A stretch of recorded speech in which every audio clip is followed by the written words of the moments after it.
There we go. Right, so we are going to do 2016 का paper आज, which I don't think I have downloaded क्योंकि मुझे था कि आज शायद पेपर बचे गए ना करवाएं और कुछ और करवा दें. So let's see you.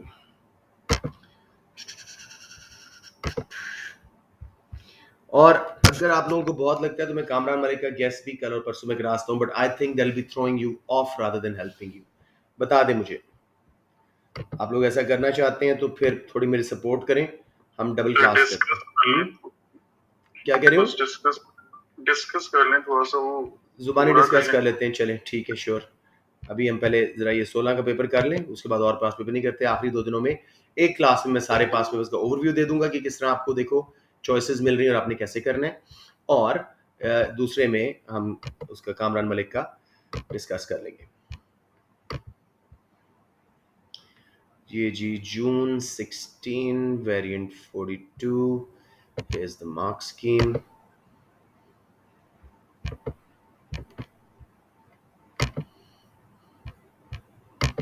Sir आपने नहीं गैस निकालना? बेटे मैंने तो गैस आपको कब का दे दिया.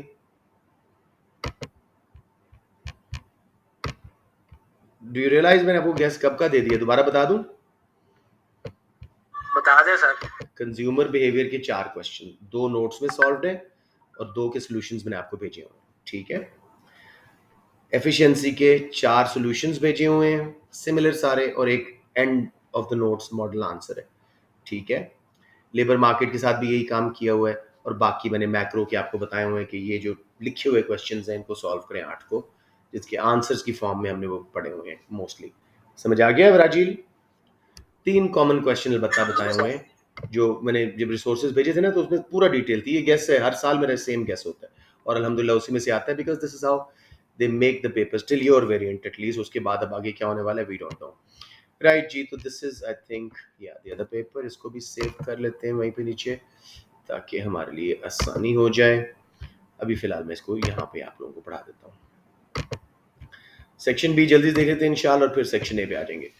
Government economic policy is based on the idea that people cannot be trusted to choose what is good for them, but instead sometimes choose things that are harmful to themselves or detrimental to the environment or both. Therefore, a free market cannot allocate resources efficiently. Do you support this argument?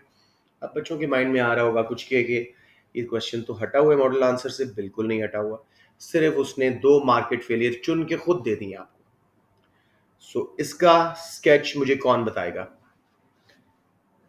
I would request कि इंशाल के अलावा कोई और मुझे बताए.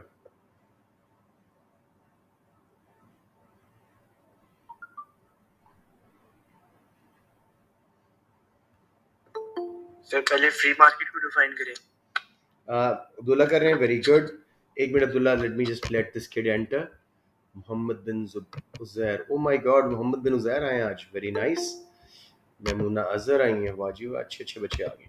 Right, let's start जी. Sir आप sorry कर रहे थे आप अब्दुल्ला, स्टार्ट कीजिए. क्वेश्चन नंबर 2 बेटे एफिशिएंसी वाला. अब्दुल्ला देख रहे हैं. सबसे पहले अब्दुल्ला आपने कहा कि हम फ्री मार्केट को डिफाइन कर देंगे. सिर्फ डिफाइन करोगे बेटे? सिर्फ बता देंगे फ्री मार्केट कैसे एलोकेट करती है रिसोर्सेज को डिमांड एंड सप्लाई के थ्रू सर, प्राइस मैकेनिज्म पूरा. हाँ, उसकी एक अच्छा सा पैराग्राफ जैसे हमारे मॉडल आंसर में. ठीक है ना, कंज्यूमर सॉवरेंटी, प्राइस मैकेनिज्म, सारा कुछ. ठीक है. इकोनॉमिक एफिशिएंसी से नहीं स्टार्ट करना? नहीं, इसमें बेटे देखो, क्योंकि ये देखो therefore a free market cannot allocate resource efficiently. Free market में बहुत थोड़ा सा आपने करना है तो वो स्टार्ट कर दो और फिर मेनली एलोकेटिव एफिशिएंसी पे हमने बात करनी है. आप चाहे इकोनॉमिक एफिशिएंसी पूरी बता दो. समझ आ गया अब्दुल्ला? बताते जाएं जी. आगे क्या करेंगे सर? उसके बाद सर ना इकोनॉमिक एफिशिएंसी डिफाइन करेंगे सर, उसमें प्रोडक्टिव एफिशिएंसी, फिर एलोकेटिव एफिशिएंसी, शाबाश, पेरेटो ऑप्टिमैलिटी जाएंगे सर, और डायनामिक एफिशिएंसी. Dynamic efficiency. बस अब आप यहाँ पे रुक जाएं. Very good. Rajeel, productive efficiency के क्राइटेरियंस इसमें बताओगे या नहीं इस क्वेश्चन में? सर 25 नंबर का है, मैं तो बता दूं. बता दो. That's what my suggestion is always. बच्चा कंफ्यूज होता है कि मैं करूं या ना करूं. कर दो भाई, कोई इशू नहीं है, कर दो. छोटे से क्राइटेरियंस है. X efficiency lowest average cost curve पे होना, not necessarily the lowest point. Graph भी बना दो. एलोकेटिव प्रोडक्टिव का दूसरा एक्स एफिशिएंसी, जहां एमसी एसी को लोएस्ट पॉइंट पे कट कर रहे हैं, MC is equal to AC in both short run and long run, ठीक है। उसके बाद एलोकेटिव एफिशिएंसी पे हम आ जाएंगे। इस पे फिजा काशिफ जल्दी से बताते हो 3 क्राइटेरियंस एलोकेटिव एफिशिएंसी के।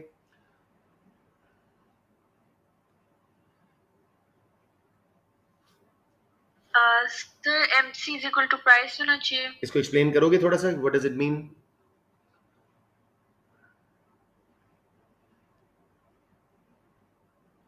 Saying that the cost of producing a good should be equal to what the consumers prefer the value of a good. बहुत अच्छे। The last unit produced should have the same number of same amount of scarce resources used in form of marginal cost, Yes, as and much value. the consumer हाँ, surplus and producer surplus should be maximum. Maximised. और उसके अलावा एक और चीज भी थी,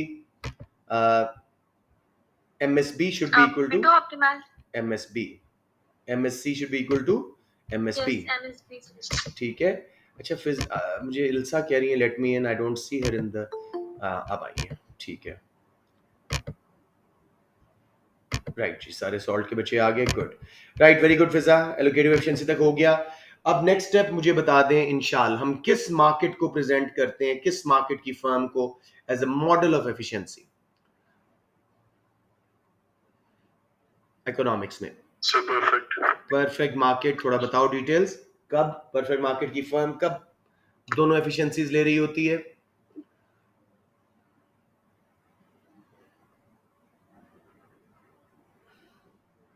यानी डायग्राम, हाँ, मुझे बता दो ना किस वक्त उनको हम एफिशिएंट मानते हैं परफेक्ट मार्केट की फर्म्स को? लॉन्ग रन में, जब वो नॉर्मल प्रॉफिट बना रहे होते हैं, क्योंकि उसी टाइम एसी और एमसी बराबर होते हैं। एमसी हमारे वाली आउटपुट ही एमसी एसी वाली आउटपुट होती है। क्लियर हो गया ना? ये आपका हो गया।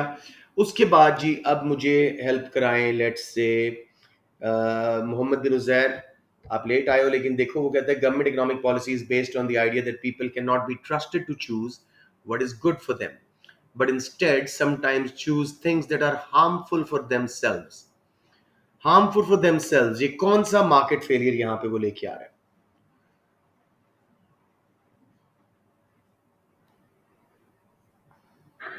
demerit goods। Demerit goods, very good. अब आप लोगों ने थोड़ा सा क्वेश्चन से लिंक करना है कि दिस, मोहम्मद बिन उजैर आप नहीं बोले ना, ये तो राजील की आवाज थी। चले, एनीवेज आप बताएंगे कि as the question assertion states that government policy is based on the idea that markets fail because of wrong choice by consumers into consuming harmful goods such as demerit goods or detrimental to environment। ये कौन सा scene होता है? ये कौन सा market failure है? Negative externalities. Negative externalities, बिल्कुल ठीक है। ये उसने आपके लिए 2 चूज कर दी, आप बाकी भी लिस्ट कर दो। अब पब्लिक गुड्स की डिटेल बताने की जरूरत नहीं, इन दोनों को अच्छी तरह करें। डीमेरिट गुड्स का वही कंज्यूमर अंडर एस्टिमेट करता है उसके प्राइवेट कॉस्ट को, हार्मफुल इफेक्ट को, ठीक है।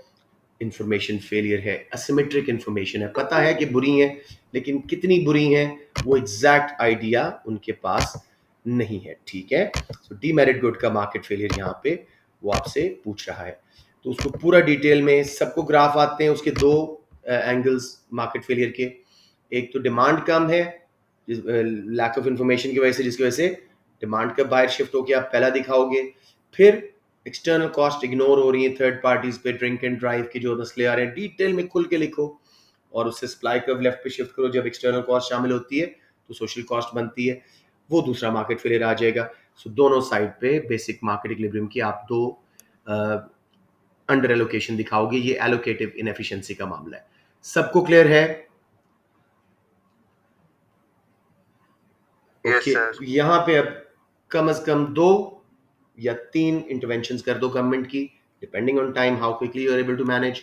सो 2 कर दो अच्छे वाले, इनडायरेक्ट टैक्सेस लगा दो, नज थ्योरी करा दो, कोई लॉज छोटा सा बता देना कि अंडर 18 को नहीं बेचनी सिगरेट्स, विदाउट आईडी अल्कोहल नहीं देनी, उससे क्या फायदे होंगे क्या नुकसान होंगे। डेवलपिंग कंट्रीज में ब्रेक हो जाते हैं लॉज, वो सारी हम बहुत दफा कर चुके हैं।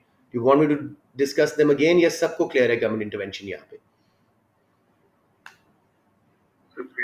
ओके, अब मुझे बताएं जी दूसरी साइड पे एक्सटर्नल कॉस्ट के लिए ग्राफ बनाएंगे, लेफ्ट पे शिफ्ट करेंगे सप्लाई कर्व, एमपीसी से एमईसी बनाएंगे, डाल के एमईसी बीच में वर्टिकल डिस्टेंस, एमएससी बनाएंगे।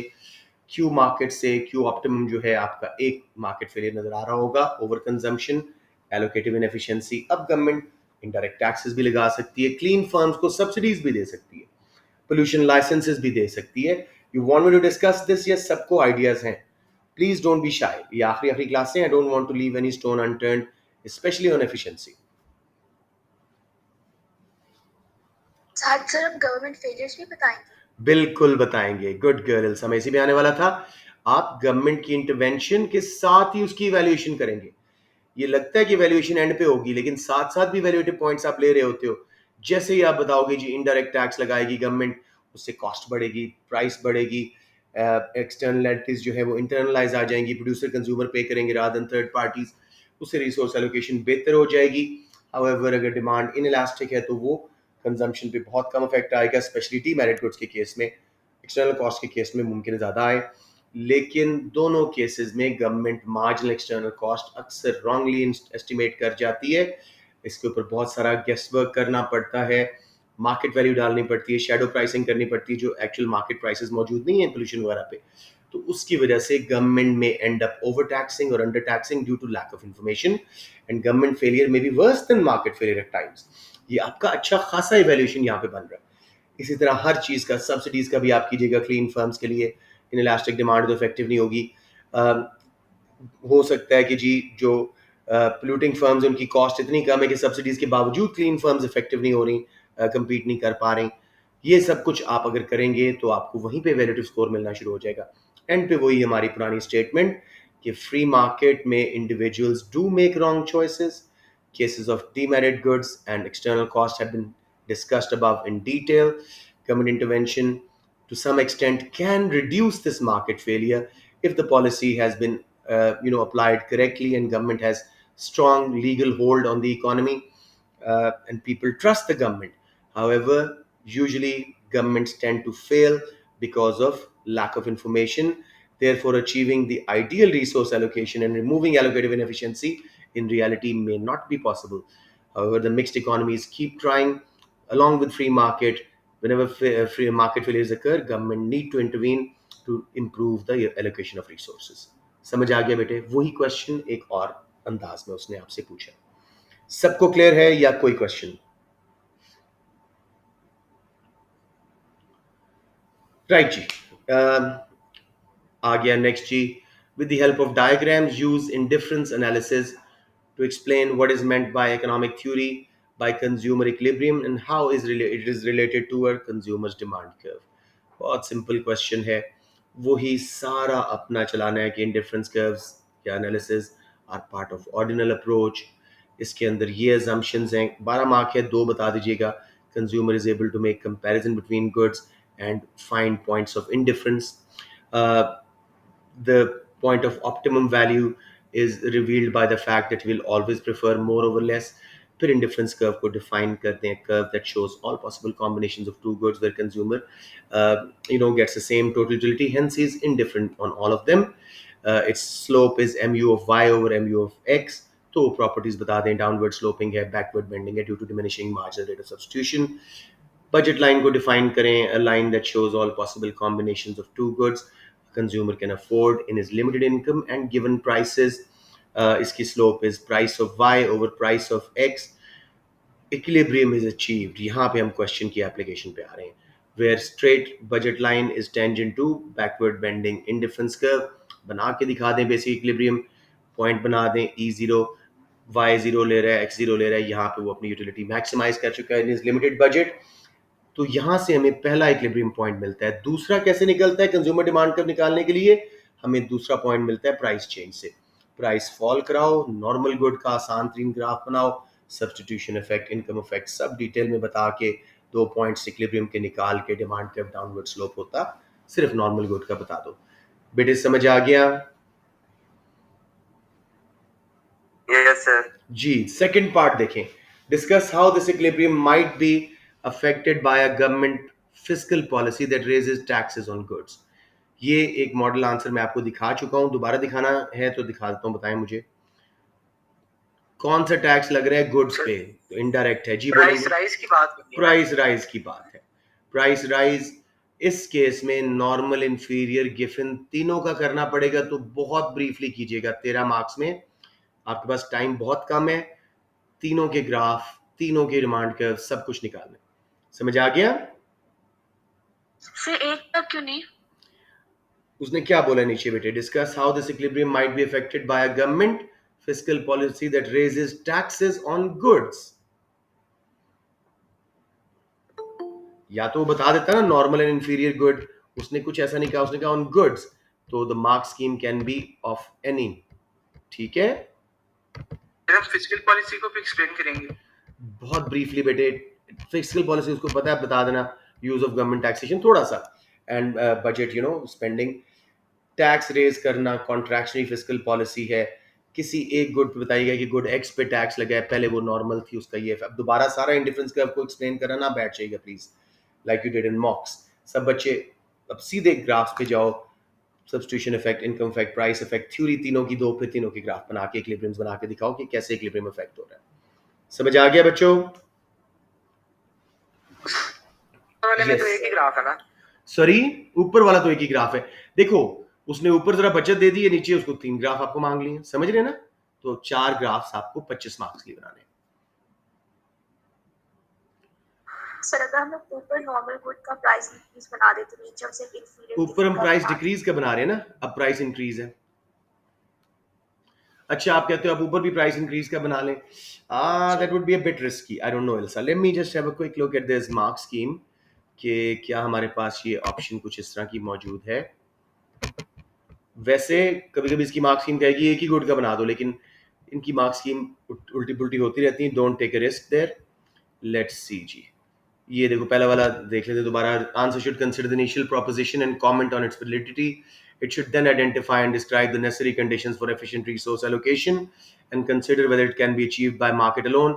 For a reasoned and clear discussion with accurate development of theory and good explicit links to the statement, together with reasoned evaluative comments and conclusions, maximum 20 mark if no conclusion. जो end वाले में आपको evaluation बताता हूँ ना, वो conclusion होती है।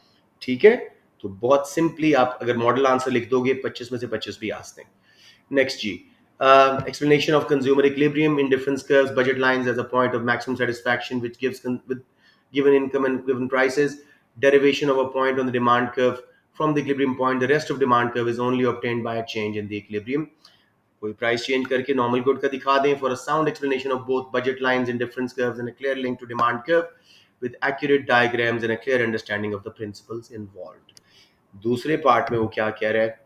Taxes on goods would likely to raise price. A price rise of one or more goods is reflected in change in budget line. Pivot from pivotal shift inward with a subsequent change in equilibrium. Equilibrium change involves substitution and income effect. Substitution effect would be in the opposite direction to the price change. The income effect represented by a parallel shift of the budget line in the same direction as the substitution effect for the normal good. वो सारी detail बता रहा है, but in the opposite direction as the substitution effect for inferior good. कुछ देख रहे हो? Candidates may analyze the effect of tax change on price of two goods.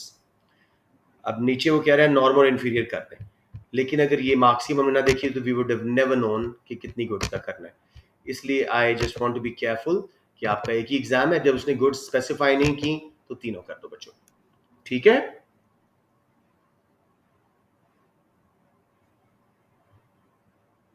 Okay sir. Everybody clear on what I have been discussing with this first 2 questions में ही आपकी जान छूट गई है, लेकिन स्टिल मुझे बताएं। सर यस बेटे। सर एक इकोनॉमिक एफिशिएंसी का क्वेश्चन था कि the existence of externalities implies market failure and therefore that the good should necessarily be provided by the government जी। इसमें हम क्या लिखेंगे? कितने मार्क्स का था? 12 मार्क का 25 का था। Who is this asking? Sir Mohammad bin Uzair. Mohammad bin Uzair, दोबारा एक बार क्वेश्चन बताएं। The existence of externalities implies market failure and therefore that the good should necessarily be provided by the government. अब मुझे बताएं आपको की टर्म कौन सी मिल रही है Uzair? Mohammad sir externalities. Noops, what is your key term? Sir market failure. Market failure. तो आप स्टार्ट करें मार्केट फेलियर की डेफिनेशन से। पूरा डिटेल में बताएं कि ये मार्केट फेलियर है, सिर्फ लिस्ट करते जाएं दो लाइन में, public goods, merit, D merit, external cost benefit, monopolies. ठीक है, बल्कि एक्सटर्नल कॉस्ट बेनिफिट को यहाँ छोड़ो, मोनोपोलीज। समझ आ गया? उसके बाद to understand the concept of market failure, let's briefly analyse efficiency. अब वो ग्राफ वगैरह ना बनाएं क्योंकि उसने एफिशिएंसी का वर्ड नहीं बोला, बेसिक डेफिनेशन 4 दे दें एफिशिएंसी की। समझ आ गई Uzair Mohammad? Sorry, yes sir.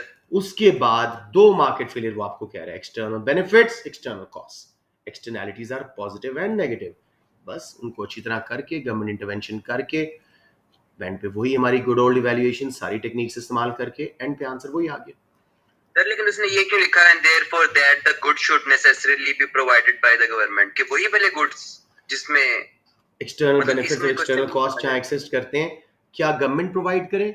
नहीं जी, फ्री मार्केट प्रोवाइड करे, गवर्नमेंट इंटरवीन करे जहां काम में, डायरेक्ट प्रोविजन भी एक तरीका है, उसके बेनिफिट प्रॉब्लम भी बताओ, और फिर वो सब्सिडाइज के थ्रू, इनडायरेक्ट टैक्सेस के थ्रू भी गवर्नमेंट उसकी इंप्रूव कर सकती है।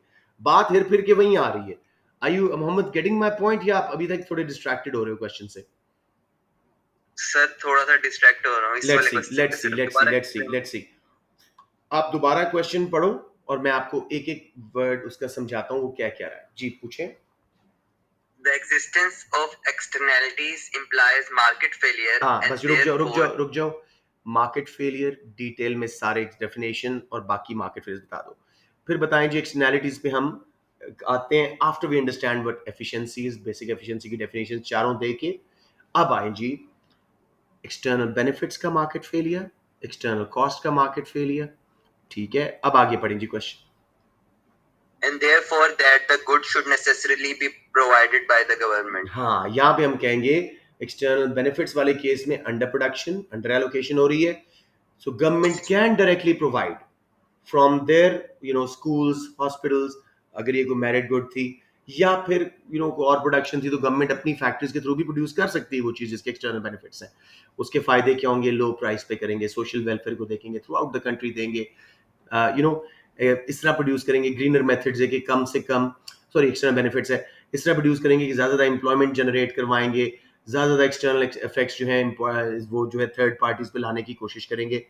हाउएवर डायरेक्ट प्रोविजन के रिजल्ट में कॉस्ट लगती है, गवर्नमेंट का बजट डेफिसिट होता है, लोन लेना पड़ सकता है, गवर्नमेंट में भी out of budget at some stages. तो और भी तरीके हैं, अब वहां पे आ जाएं जी, सब्सिडाइज भी कर सकते हैं, अब वहां पे आ जाएं जी, इसके बारे में नज थ्योरी भी इस्तेमाल कर सकते हैं। Are you following? उसने एक मेथड ऑफ गवर्नमेंट इंटरवेंशन यहां बता दी और कहता है क्या यही तरीका है? आपके नहीं जी, ये तरीका नहीं है, और भी है, समझ रहे हैं ना? ये आपकी valuative points. Now you I think clear on the question, right? Yes sir. मतलब एक्सटर्नल कॉस्ट के केस में गवर्नमेंट खुद प्रोवाइड करे, कम से कम ग्रीनर प्रोडक्शन करके कम से कम एक्सटर्नल कॉस्ट करे, लेकिन उस केस में भी अगेन गवर्नमेंट के पास क्या वो इंफ्रास्ट्रक्चर था, वो फैक्ट्रीज थी, वो चीजें बना सकते थे? अगर तो था तो यस इंटरवीन करें, लेकिन प्राइवेट सेक्टर ज्यादा एफिशिएंट है, ज्यादा प्रॉफिट ओरिएंटेड है, तो उसी को टैक्सेस लगा के, लॉज के थ्रू, नज थ्योरी के थ्रू ठीक करने की कोशिश करें, राइट?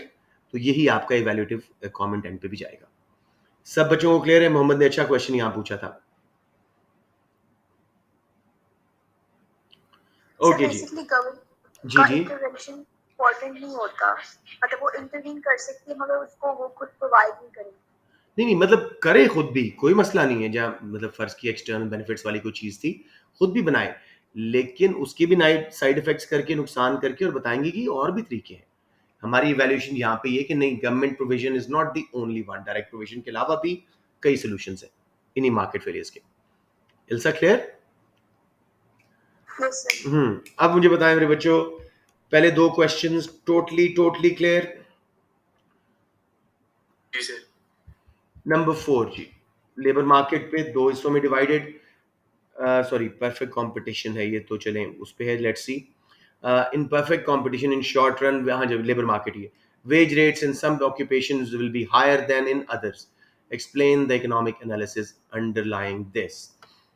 इसमें वो सिंपली क्या कह रहा है, परफेक्ट कंपटीशन में यानी परफेक्ट लेबर मार्केट में वेज रेट्स कुछ ऑक्यूपेशन में ज्यादा कुछ में कम क्यों होते हैं?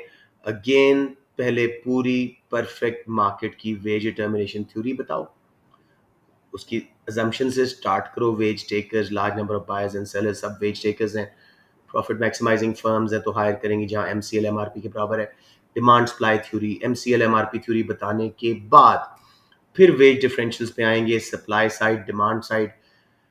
बहुत ही ब्रीफली यहाँ पे आपको कोई दो वेज डिफरेंशियल्स आपको मेनली मांग रहा है, मोनोप्सनी या ट्रेड यूनियन में से कोई एक यहाँ कर देना, ठीक है। और जो है पहले वाले में क्या कह रहे हैं, हाँ वेज डिफरेंशियल या डिमांड सप्लाई वाले वेज डिफरेंशियल्स हैं, यहाँ पे आपको मोनोप्सनी वगैरह की जरूरत शायद ना पड़े, नहीं पड़ेगी। यहाँ पे पहले वाले में सिर्फ डिमांड सप्लाई वाले वेज डिफरेंशियल्स हैं। Shall I show you from the notes इसका आंसर, या क्लियर है सबको? क्लियर से क्लियर है 100%, वेरी गुड जी। बताएं बताएं, एक दफा दिखा दें सर नोट से। श्योर अब्दुल्ला, एक मिनट जी, वेरी क्विकली, सॉरी बच्चों, just bear with me, I will quickly take out the notes here. मुझे निकाल के रखने चाहिए थे वैसे ऐसे इससे पहले ही। लेबर मार्केट ओपन विद, ये देखें जी, ये बच्चों मैं आपको एक बार क्वेश्चन दिखा दूं ताकि ताज़ा माइंड में रहे कि क्या देख रहे हैं जी। In perfect competition in the short run wages in some occupation will be higher than in the others, explain the economic analysis underline this. अब शॉर्ट रन की बात क्यों कर रहे हैं, क्योंकि लॉन्ग रन में इक्विलिब्रियम डिस्टर्ब हो जाता है ना फर्म्स का, तो उसके हिसाब से बात कर रहे हैं। तो हम यहाँ पे आते हैं जी अपने नोट्स पे। आप सबसे पहले यहाँ पे कहीं आ रहा है, ये डिफरेंशियल्स आ गए। इससे पहले ये परफेक्ट मार्केट की थ्योरी बतानी है आपने, ये वाली जी।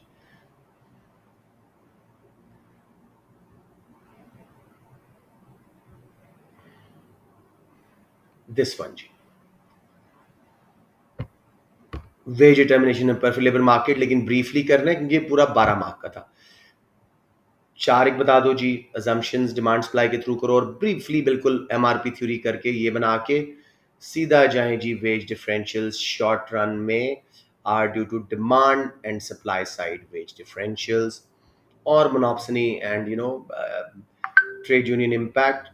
सबसे पहले आप ये करोगे जी, डिमांड साइड वेज डिफरेंशियल्स सबको याद होगा, डिमांड फॉर फाइनल प्रोडक्ट अगर ज्यादा है तो बाहर शिफ्ट हो रहा है, इधर नीचे है sorry, demand side wage differentials. ये लेबर डिमांड डिराइव्ड है, अगर फाइनल गुड की डिमांड ज्यादा है तो लेबर की डिमांड ज्यादा, MRP वर्कर्स का ज्यादा है, क्वालिफाइड हो गए, स्किल्ड हो गए, डिमांड का बाहर, वरना लेफ्ट पे।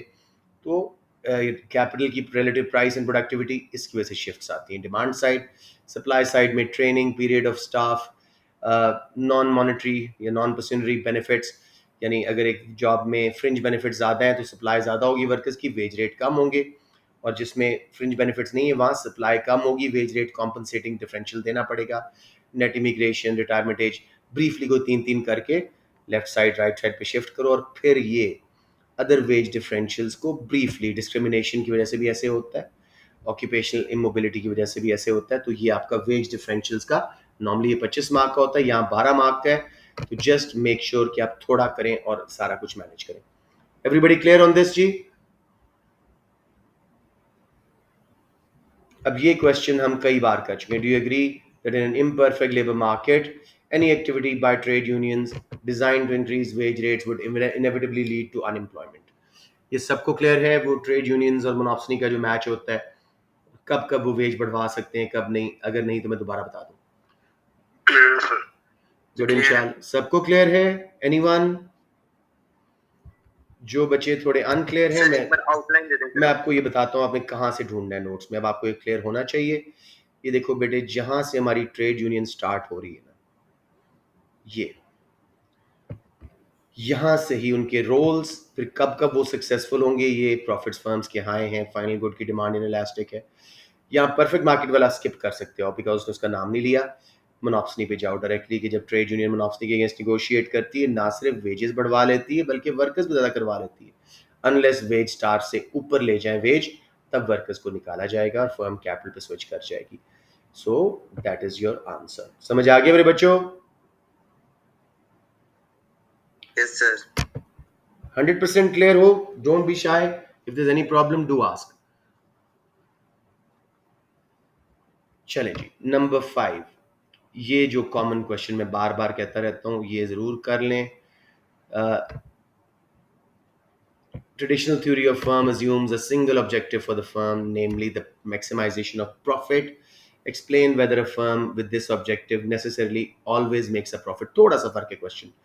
प्रॉफिट मैक्सिमाइजेशन को बताने के बाद हम बताएंगे क्या वो नेसेसरली प्रॉफिट बना सकेंगे, नहीं। MCMR नहीं मिलता, फिर जी वही सारा वही आंसर है। थोड़ा सा इसमें बता देना कि उनकी कॉस्ट पे भी डिपेंड करेगा। अगर एवरेज कॉस्ट ज़्यादा है तो ज़रूरी नहीं वो नॉर्मल प्रॉफिट बना सकें, हो सकता है लॉस में भी हो एट MCMR आउटपुट। समझ रहे हैं? ये दिखा दूं आंसर, ये भी नोट से, ये सबको आइडिया हो रहा है कि कहाँ पे। यूनिट 8 में 25 मार्क का क्वेश्चन करवाया गया है। Discuss if firms are always willing and able to maximise profit. Sir आपने 25 मार्क्स का करवाया हुआ, लेकिन अक्सर इस पे 12 मार्क्स का आता है। हाँ। तो हम किस तरह मतलब हम लोग बेटे करेंगे? इसमें आपकी थोड़ी सी स्मार्टनेस खुद लगेगी। प्रॉफिट मैक्सिमाइजेशन को बता दो, ठीक है, वो तो करना पड़ेगा। MCMR बताने पड़ेंगे। अब जो वाई फर्म्स और अनविलिंग है उसमें 4 हैं तो 2 कर दो। ऑल्टरनेटिव ऑब्जेक्टिव्स 2 को बता दो, MR revenue maximisation, sales maximisation, बाकियों को लिस्ट कर दो, सेटिस्फिसिंग को लिस्ट कर दो, गवर्नमेंट ऑब्जेक्टिव को लिस्ट कर, इतना कर सकते हैं बेटे, ठीक है ना। मैं आपको थोड़ा सा इसकी मार्क्स स्कीम दिखाता हूँ, वो कहेगा जी चंद के ऊपर फोकस रखो, बाकी इज ऑल राइट, ठीक है। ये देखो, ये क्वेश्चन था हमारा, हाँ, तो वेज डिटर्मिनेशन है। मैं इसको भी देख लूँ जल्दी से। Explanation of theory of wages which deals with both supply and demand factors, हाँ वही मांग रहे हैं। इन short run a similar demand MRP the wage rate would change if supply या इलास्टिसिटीज were different in different occupations. Similarly, the wage rate, wage level would be different with different demand and elasticity schedules. ठीक है ना, ये बिल्कुल exactly कहता है। अगर खाली डिमांड सप्लाई थ्योरी करते हो 8 मार्क दूंगा, MRP है तो मैं 12 मार्क दे दूंगा। उसके बाद जी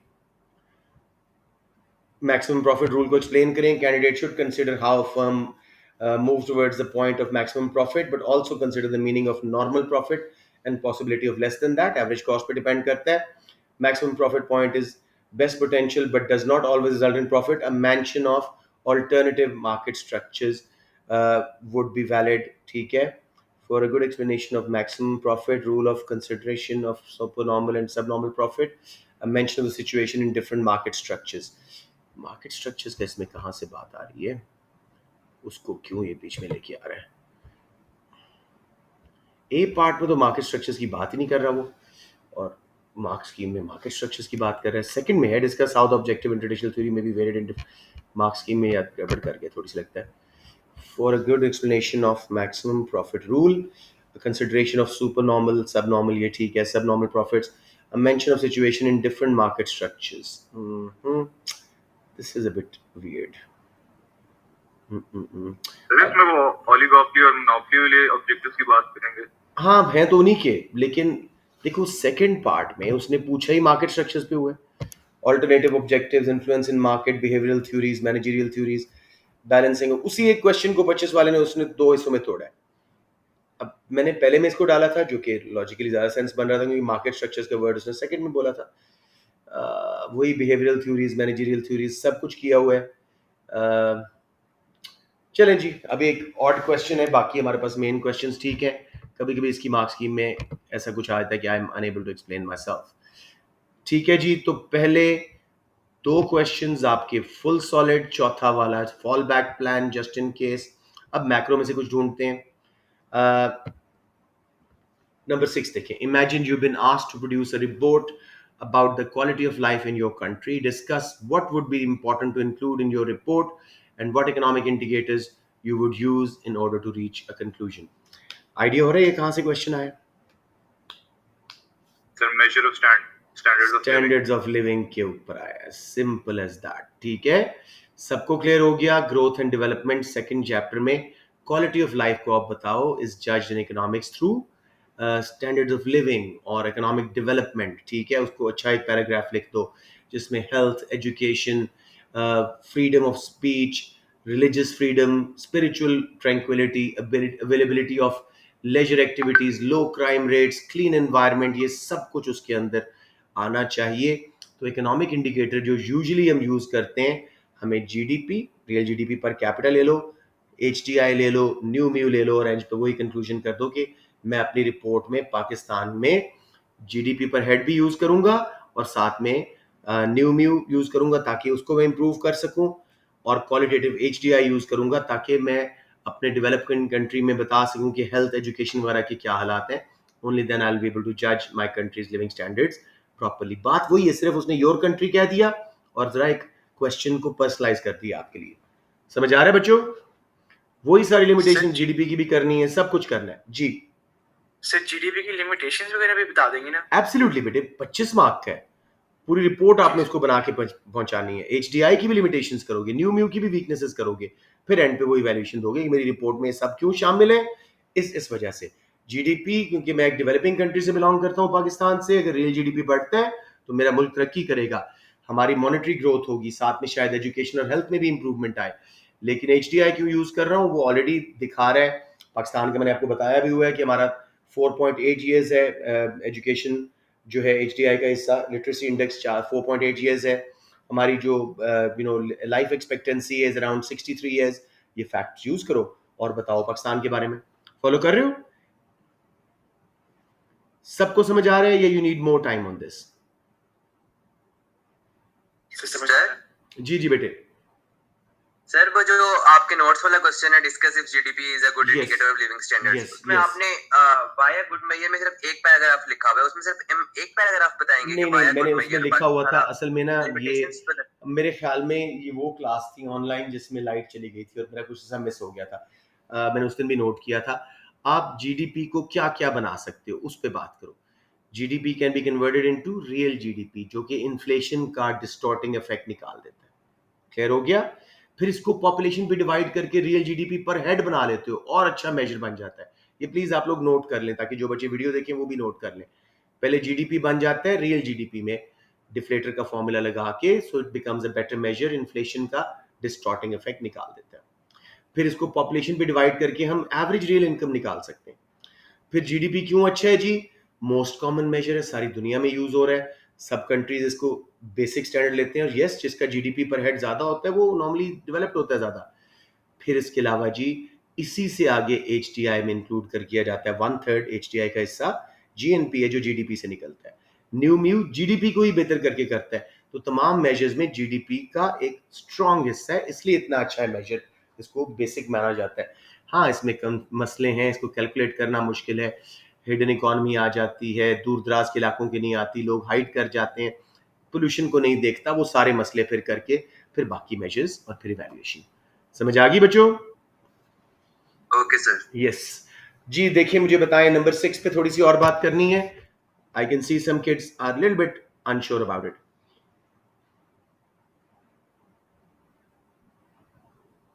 सर हर मेथड के एडवांटेजेस डिसएडवांटेजेस एक्सप्लेन करना, उसके बाद नेक्स्ट वाले पे जाना।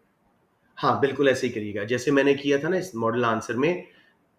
पहले तो जीडीपी के जो पार्ट्स मिस हो गए थे वो बताइएगा कि रियल जीडीपी में और उसमें कन्वर्ट हो सकता है, इन्फ्लेशन निकाली जा सकती है, पॉपुलेशन से डिवाइड किया जा सकता है, एचडीआई का हिस्सा है, न्यू म्यू का हिस्सा है, वो बता के फिर कहाँ वो फेल होता है, हिडन इकोनॉमी, वो सारे उसके हो गए 6-7 प्रॉब्लम्स। फिर आ जाते हैं, इसलिए हम क्वालिटेटिव मेजर अपनी रिपोर्ट में यूज करेंगे सच एज एचडीआई। एचडीआई को बताएं, उसके तीनों हिस्सों बताएं।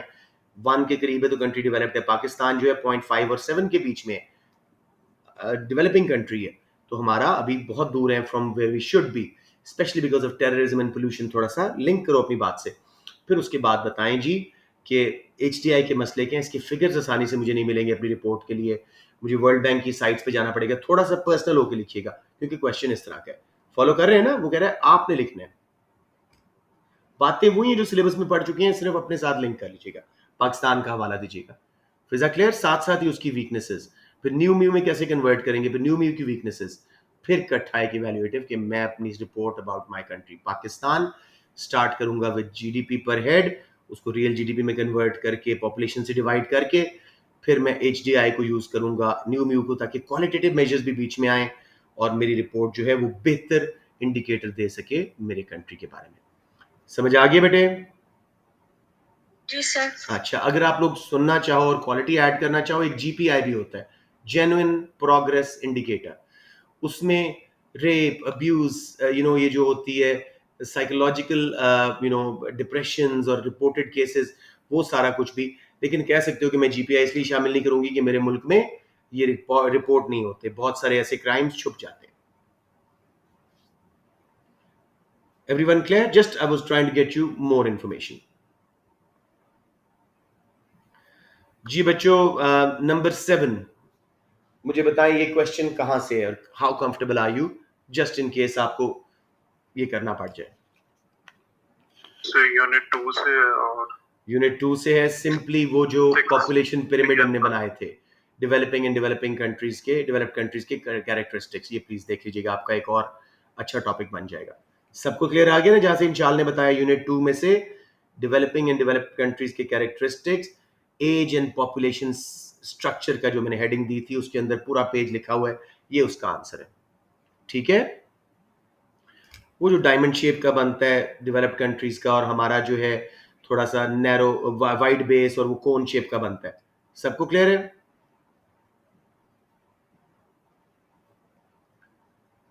रिट्रेशन नहीं आ रही, but I understand, you understand it. Malthusian theory भी आएगी, सॉरी, मैल्थुसियन थ्योरी भी डालेंगे तो। अगर डाल दो तो बहुत अच्छी बात है, बहुत अच्छी बात है, ठीक है ना।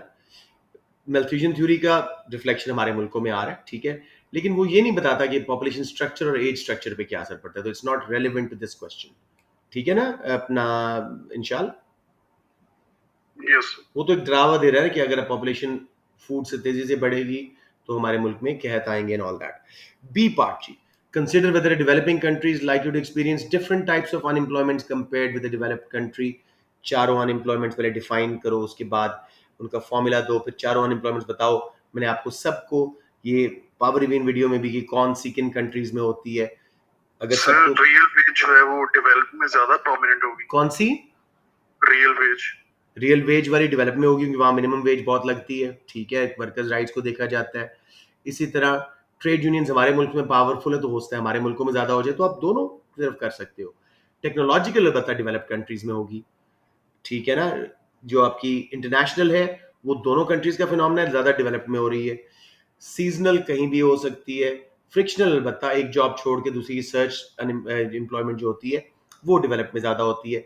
साइक्लिकल हमारे मुल्कों में ज़्यादा होती है, हमारे यहाँ पे अक्सर एग्रीगेट डिमांड गिर जाती है, जैसे पाकिस्तान का आजकल हो रहा है। क्लियर हो गया बच्चों? यस। स्ट्रक्चरल भी डेवलपिंग में नहीं होगी? कौन सी? स्ट्रक्चरल। स्ट्रक्चरल के बेटे 4 हिस्से हैं ना, एक है टेक्नोलॉजिकल एडवांसेस के थ्रू, वो डेवलप कंट्रीज में होगी। फैशन टेस्ट कहीं भी चेंज हो सकता है। इंटरनेशनल अनएम्प्लॉयमेंट डेवलप कंट्रीज में ज्यादा हो रही है because of imported items from China and Japan etcetera, वो हमारे यहाँ इतना मसला नहीं आ रहा। और आखिरी रीजनल, हाँ जी हाँ जी। लेकिन जैसे डेवलपिंग कंट्रीज इंडस्ट्रियलाइजेशन की तरफ जा रहे हैं तो उसमें भी तो लेबर कम यूज होना शुरू हो जाएगा। हाँ लेकिन कम है ना हमारे, मतलब फिनोमिना मेजर प्रॉब्लम किधर है ये, जहाँ डेवलप कंट्रीज में तेजी से टेक्नोलॉजी एडवांस कर रही है।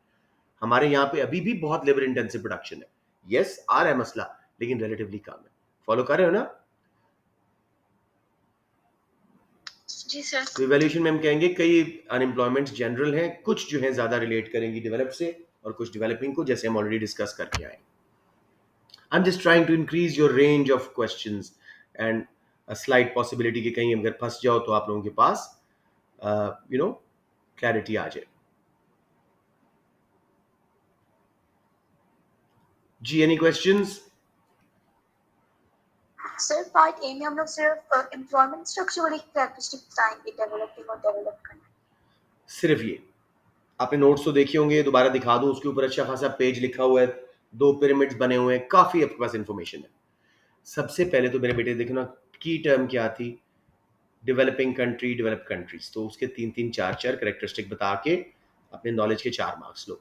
फिर एम्प्लॉयमेंट, एम्प्लॉयमेंट का भी मिस हो गया ना मुझसे, हाँ employment structure and age structure. Age structure developing countries में क्या है, हमारे यहाँ पे अंडर एज जो है 15 से नीचे डिपेंडेंट्स बहुत ज़्यादा है। एज जो वर्किंग एज के हैं वो रिलेटिवली कम है, और फिर ओल्डर एज वाले भी कम है, ठीक है, because of poor health care, वो सारा उसमें डिटेल लिखी हुई थी। तो डिपेंडेंसी रेशियो यहाँ पे ज़्यादा हो जाती है। एम्प्लॉयमेंट स्ट्रक्चर हमारे मुल्कों में प्राइमरी बेस्ड ज़्यादा होता है, अब सेकेंडरी बेस्ड हो गया, जबकि डेवलप कंट्रीज में टर्शरी बेस्ड होता है, प्राइमरी और सेकेंडरी में कम वर्कर्स होते हैं। फॉलो कर रहे हो ना? ये सारा आपका बेसिक उसी से लेके पॉपुलेशन पिरामिड से बात चल रही है। ठीक है सर। Anyone जी, any questions? That was a good question. मैंने एम्प्लॉयमेंट स्ट्रक्चर मिस किया था। राइट, अब कल और परसों हमारे पास 2 क्लासें हैं, ठीक है?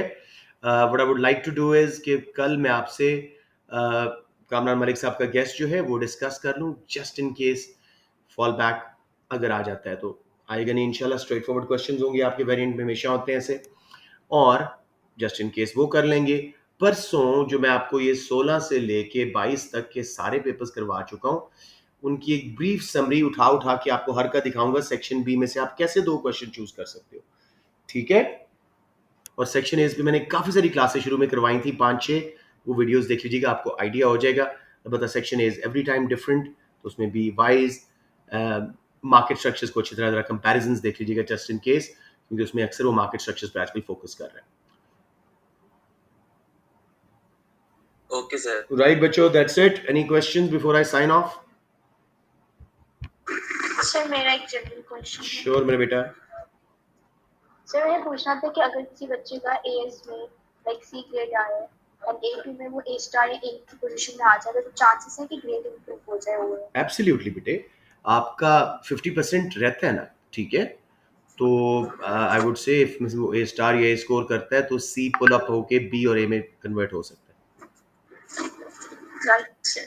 Depends on how strong the A is. अगर ए स्टार है तो फिर तो ए पे भी चले जा सकते हैं, ठीक है ना? इंशाल्लाह ताला। राइट जी, that's it. I am just saving my class, you guys can leave unless you have any questions.